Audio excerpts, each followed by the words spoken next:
Hi అండి, welcome back to my channel అండి. Swathi Jeevan health tips అండి. మనం టాపిక్లోకి వెళ్దామండి. నార్మల్గా పీసీఓడి, పీసీఓఎస్ అంటే ఏంటో చెప్తాను.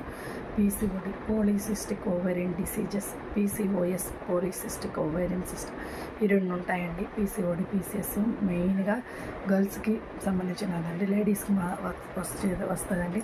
అదొక వ్యాధి కాదు, అదొక డిసీజ్ అనేది కాదు, అది ఏమి కాదండి. అది ఓన్లీ హార్మోనల్ ఇంబ్యాలెన్స్ వల్ల మాత్రమే వస్తుంది. హార్మోన్స్ ఇంబ్యాలెన్స్ అయినప్పుడు, హార్మోన్స్ కరెక్ట్గా లేనప్పుడు వస్తుందండి. మన అమ్మ వాళ్ళ జనరేషన్, అమ్మమ్మ వాళ్ళ జనరేషన్ చూసుకుంటే ఎవరికో అంటే 100 మందిలో ఒకరికి ఇద్దరికి అలా వస్తుందండి. అది ఇప్పుడు ప్రజెంట్ కాలం చూసుకుంటే ఇప్పుడు 100 మందికి 70-80% అంటే 100కి 70-80% కూడా ఇప్పుడు అదేనాది వస్తుంది.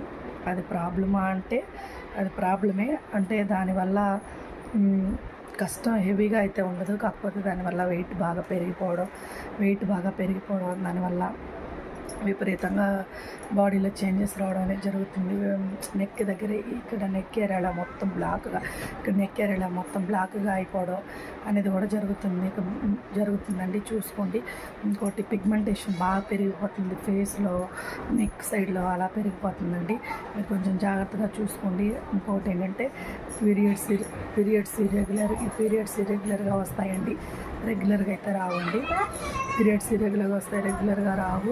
3 మంత్స్కి 5 మంత్స్కి 6 మంత్స్కి అలా వస్తాయండి. మీరు చూసుకోండి. అదేంటంటే మెడిసిన్ ద్వారా తగ్గిద్ది, మళ్ళీ క్యూర్ అయితే మళ్ళీ వచ్చిందండి. కొంచెం జాగ్రత్తగా చూసుకోవాలి.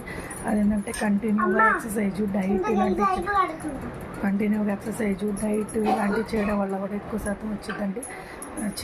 ఎక్కువ శాతం తగ్గిపోయిందండి. మీరు చూసుకోండి. ఎందుకంటే మెడిసిన్స్ అనేది ఉన్నాయి, లేవని నేను చెప్పట్లేదని కంటిన్యూగా మెడిసిన్ యూజ్ చేస్తూనే ఉండాలి. ఎన్ని సంవత్సరాలు నేను మెడిసిన్ యూజ్ చేస్తాను చెప్పండి. చాలా టాబ్లెట్స్ వేసుకోవాల్సి ఉంటుంది. అది మనం కొంచెం ఎక్సర్సైజ్ ద్వారా, వాకింగ్ చిన్నవి కొంచెం డైట్ చేసుకుంటా మనం వాటిని క్యూర్ చేసుకోవచ్చు. పీసీఓడి అనేది డేంజర్ అంటే హెవీ డేంజర్ ఏం కాదు. కాకపోతే మీరు జాగ్రత్తగా ఉండండి. పీసీఓడి వల్ల ఎక్కువగా బాడీలో చేంజెస్ అనేవి కనబడుతూ ఉంటాయి. పిగ్మెంటేషన్ కూడా మెయిన్గా వచ్చింది.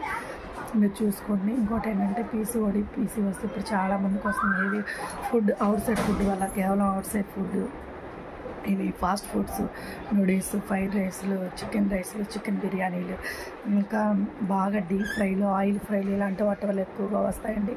మీరు చూసుకోండి. కొంచెం దాన్ని చూసుకొని మీరు ఫాలో అవ్వండి. Please like, share, subscribe my channel. Thank you friends.